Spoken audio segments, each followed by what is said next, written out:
ఈ నెలలో 3 రాజ్యసభ స్థానాలకు ఎన్నిక జరగబోతుంది. సాధారణంగా రాజ్యసభకు పంపించే వ్యక్తులు సమాజం పట్ల బాధ్యత ఉన్న వ్యక్తులను ఎన్నుకుంటుంటారు. అయితే నేను చెప్పేది ఏంటంటే, తెలంగాణ గురించి త్యాగం చేసిన వారికి ఇవ్వాలనుకుంటే శ్రీకాంతాచారి కుటుంబ సభ్యులకు లేదా కానిస్టేబుల్ కిష్టయ్య గారి కుటుంబ సభ్యులకు ఇవ్వచ్చు.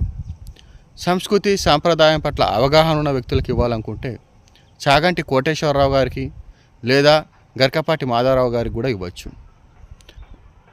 మన తెలంగాణ ఆర్థిక పరిస్థితి పైన అవగాహన ఉన్న వ్యక్తులకు ఇవ్వాలనుకుంటే ఆకునూరు మురళి గారు లేదా దిలీప్ గారు లేదా పార్టీలకు అతీతంగా జయప్రకాష్ నారాయణ గారికి ఇవ్వచ్చు.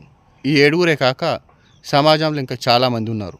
ఇలాంటి వారికి ఇస్తే తెలంగాణ ప్రజలు కూడా ఆనందపడతారు. రాజ్యసభలో మన తెలంగాణ గౌరవాన్ని కూడా కాపాడతారు. అలా కాకుండా రాజకీయ నిరుద్యోగంతో బాధపడుతున్న వారికి ఇవ్వాలనుకుంటే మనం చేసేది ఏమీ లేదు.